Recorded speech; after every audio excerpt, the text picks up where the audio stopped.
Welcome. Check It Out with Jessica Lee. I have here Tim Chen, who is the Director of Web Marketing from Rubrik. From Rubrik. How are you, Tim? Good. I'm glad to be here. I'm excited to talk with you about a variety of things. So let's start first with how is Rubrik doing? Rubrik is doing fantastic. I've been actually Rubrik for 9 months. I love it. We're a fast-growing company. We're a company of really passionate people. I couldn't think of a better place to be. The Rubrik does data management and data protection, That's right. And you do the web marketing, which is I do. Acquisition. How do you help them do that? That's good. Let me first talk about what my team does. Okay. So owning Rubrik.com includes SEO, SEM, web development, strategy, and analytics. I would say a successful website for any company, not just for Rubrik, is to provide air cover. Okay. Air cover means if I do my job right, it's one less minute for a salesperson to explain what we do. It also allows us to educate our prospective customers on what we do. Okay. Helps people who are trying to find a career find their place at Rubrik, and also demand gen, obviously. Okay. I want to drill into SEO because if you invest in that area, you can get phenomenal results and lower your costs, actually, of acquisition. That's true. Right. That's true. SEO and SEM are usually the brothers and sisters of one another. Let's first talk about SEM. It's a very measurable way of spending money, and you get what you pay for. It's also very competitive, but you do need to pay to play, so you'll always need to be there. Okay. SEM is the area SEO is the area where you have the greatest opportunity for growth. Right. Because you're organically getting people to your site, and right now organic traffic outpaces our SEM revenue, and it's always increasing because you're getting more eyeballs to the site. It also means, though, that you have to work really hard on creating content that people actually want. That's right. Right. In the old days of SEO, you just throw all the keywords on a page and you get crawled. Google's a little more intelligent than that. And so now it's really about putting the right content with the right amount to make it successful. Right. And then you're leading them through that journey from top of funnel to middle down to sales. Exactly. You need to be very thoughtful around what the website does. For us, we actually go to the level of creating themes, right? So we have all the keywords that we care about. We're driven by themes, data protection, cloud management, cloud data management, all these terms. And all of these terms are either educational in nature or they're purchase and activation in nature. So to your point, top to middle of the funnel. Right. And so all this means that we're very intentional about which keywords we use at which pages and being very careful not to overly stuff, but really think about quality of content. It also means, quite frankly, that we need to do a little more due diligence on our end. Typically when you own a product, you want to say everything you want to say because obviously you believe your product is the best, as it should be. But that also you fall into the trap of making one page solve for too much. And from an SEO point of view, that can be killer. Right. So it's really about being smart around spreading your equity across enough pages, not just on .com, but through blogs, through social, to make sure that that relevance is spread across multiple channels. Okay. How is the culture? What is the culture at Rubrik? Culture is really good. We, like most startups, when we were small, even just fast forward a year or 2 years ago, very small, everyone's driven, it's a very small team. Last year, we went through hyper growth. And anytime you go through hyper growth, inevitably culture changes. Right? People bring in different experiences, different backgrounds. And so we're going through an evolution, I would say. Our culture is very strong. So we talk about Rivet. So Rivet to us means relentlessness, integrity, velocity, excellence, and transparency. So those are our cultural tenets. I would say being a startup, velocity is very important because we need to act fast. But we're going through a stage of growth now where velocity also needs to be more balanced with things like transparency. So that goes into the culture piece. How do we move fast but still cultivate a culture of belonging and diversity and inclusion? Right. Now let's talk about that, diversity and inclusion, because I know that's something that's dear to your heart. Very dear to my heart. You are an ally of women's. Yes, women at Rubrik. Yes, that's true. That's true.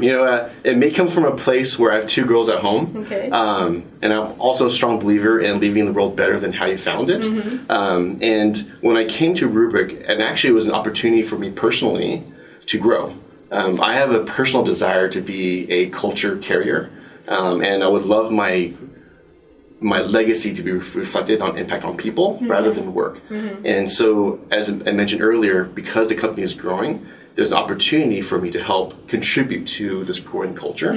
And something I'm very passionate about is helping underrepresented people, employees, gain economic opportunity and break some ceilings. And it's different for every single group. Because I'm in technology, the lowest hanging fruit is women in technology. Because let's be honest, women and technology usually have very career limiting factors, just where the society is structured. And I want to be a part of that solution, not the problem. Okay, well, what problems are you seeing? So for when it comes to women in technology, there's a lot of things that women encounter. And I'll be honest, as a man speaking with my privilege, it's been an educational experience. And I would say that there's things like helping increase awareness so men don't feel like they should be staying on the sidelines. Sometimes just due to awareness, men aren't equipped with the right stats or awareness of what the challenges women face. They may not be aware of their own unconscious biases that contribute to even body language that may not be even nefarious in nature, but the outcome of it still may be limiting for a female peer. So helping create awareness is something that we do at Women at Rubrik. We also go through a lot of training at the managers levels as well, specifically helping them understand diversity inclusion and how do you build diverse teams and how do you react to situations that may previously been easily overlooked, but now with heightened awareness, you're better positioned to do something about that. Well, you're aware of the pay parity or pay inequality, if I say it correctly here, right? Yes. Have you heard about the equity gap? I have. It doesn't surprise me at all. There's a lot of countries outside of the U.S. who are trying to balance out equal pay. I do strongly believe that given the same job, man and woman are both equally positioned to do the job well, and so therefore pay should reflect that. But you also are seeing just lack of diversity the higher you go up in the executive chain. Yeah. And this is not as common about Rubrik, it's in general. It's a challenge industry-wide. And that's why as a partner for Women in Rubrik or an ally, it's really important for men especially to become a part of the conversation and an active participant. So for me personally, what that looks like to me is one stat that we've been learning about as we went through training at Rubrik, so I'm very thankful for that, is when it comes to career development, women are actually less likely than men to find a mentor. Now, one cause of that is there is just less women in leadership positions, right? But mentorship also takes a few forms when it comes to career development. There's a functional mentor who is a peer who understands your space and is best positioned to give you advice on how to advance your skills and abilities. But then there's also career advice, which may cover core skills like communication, etc.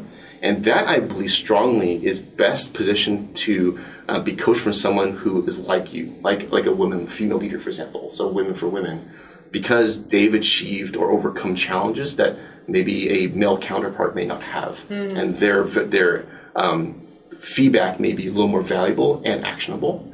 But for me, not wanting to be on the sidelines, I have a very open conversation with female colleagues that it's safe to talk to me about issues that might come up or to leverage me as a mentor.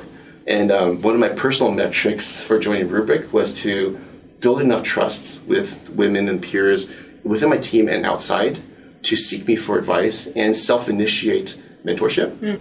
So one thing I'm very proactive in is helping be a part of that mentorship solution to help give women an outlet or an opportunity to share what they're going through, and to help me either be the direct mentor or to help connect with them with someone who is. And so when I joined Rubrik, I had a very specific goal in mind, and I won't share that number here, but it was a very aggressive number around building authentic relationships and having an X number of women voluntarily choose to seek me out as a mentor, because that to me is a reflection of trust. And so right now I've way exceeded that number, and I feel a little pressed now, but I think that's a good problem to have. And I'm noticing in these conversations, there's conversations that you think would be very obvious, like how do I tell my boss that I'm pregnant? How do I navigate the waters of paid family leave? These things shouldn't be a scary topic for women to approach, but here we are, right? And so a lot of the conversations also revolve around, I want to have a conversation with my boss about the next topic, does he feel like I'm challenging him? Does he feel like I'm trying to take his job?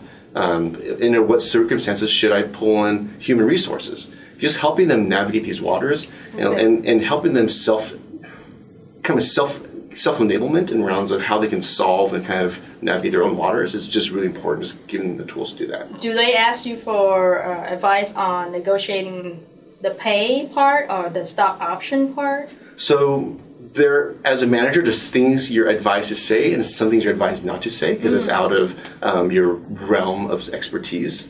I do have questions around, do we feel this company, this is not actually just Rubrik, every company I've been in, does my pay feel appropriate for my level and for industry, right? And different companies have different goals around salary, but it does come up. And one thing that I always encourage the people that mentor is to be proactive in the conversations with their bosses about their roles, their career development, and subsequently pay, because it's all tied together. And we find that with people who are less experienced, they'll go right to the pay conversation, and that gives me the opportunity to help them understand what their boss is thinking about, to shape that conversation then to be not just about the money, but about responsibility. And responsibility then comes with compensation.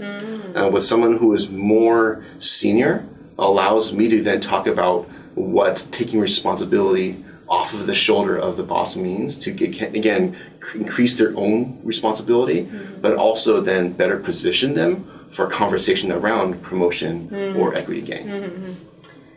I think you were at LinkedIn before. I was. Right? One of the things that you probably learned from there that you would like to share is about the empathy versus compassionate leadership. Yes. Right? Yeah, I'm going to give him a lot of kudos. So Jeff Weiner at LinkedIn was very important in shaping my personal beliefs and what it means to be a good manager.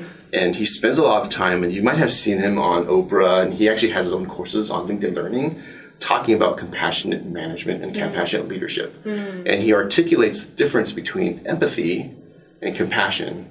I used to think they're the same, but they're actually different. There's difference, yes. Empathy is an emotional response to what someone else is feeling. So if someone's having a rough day, or they had a tough meeting with their boss, or maybe they feel like their job is going nowhere, an empathetic response is one of sympathy. But then you share in their feeling of helplessness, and it's not actionable.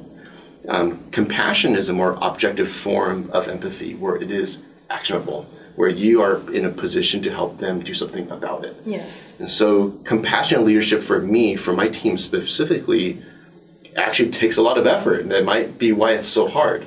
It means that I have to genuinely and authentically care about my team to the point where I ask enough questions to understand exactly what's important to them in the career, regardless of what the job offers them, and help them understand where their career wants to go. And then really talk about, is the job at hand satisfying what they need?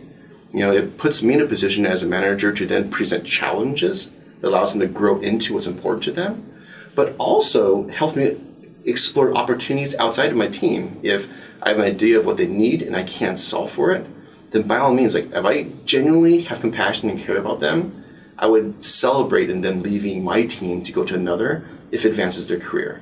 And as a matter of fact, I'm the most excited when I hear someone wants to take my job, right? So yes, I may have a short-term pain of losing them possibly, but who am I to stand in the way of their career? A true compassionate leader helps build their team regardless, so they're in a position to get the maximum opportunity, economic gain and career gain.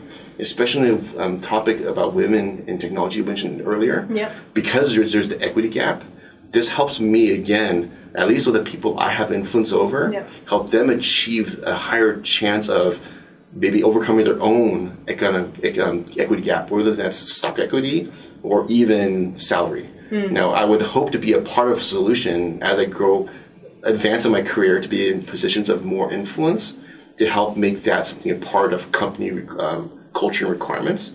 I'm getting there, but again, I think everyone in the management chain has a responsibility to contribute to that conversation to make sure things like equity gaps are a thing of the past. So what challenges do you face in trying to achieve these personal goals and the company goals? I'll be just totally honest. It's tiring. I am an introvert at heart. So when I come to work, I put the biggest, baddest version of myself out there. To really care about people takes a lot of energy. Mm-hmm. And when I come home, the real work begins because I have 2 young girls at home. And they then use more energy. So I think a part of me, as I grow my own career, is to figure out how do I get that right balance, but still have the right amount of impact. Mm-hmm. I recently had a one-on-one with my boss, and he asked me one question that was a lot more deep than he realized. Because I was talking to him about my involvement in women and technology and leadership and mentoring, and he was afraid I was spreading myself too thin because I was tired. So he asked me, do you put as much attention into your girls at home than you do in mentorship? Mm-hmm. And I paused because I genuinely thought about that. I was like, you know what? I think I am more proactively thinking about my mentors, my mentees, than my own kids. And that was a mind-shifting moment for me. And and not that I don't care about my kids, but the time and investment, it's true. And so for me, I had to figure out how to balance that. And I'll be honest, I'm still working through that. I think I'm making some positive gains. It's definitely a partnership with my wife who does a whole lot that I don't do. And so I'm always thankful for her. She makes the house run. I'm just the 3rd kid in the house. But it's definitely a journey. What is exciting ahead for you? Wow. So I would say there's 2 things. One is Rubrik specific and one is career specific.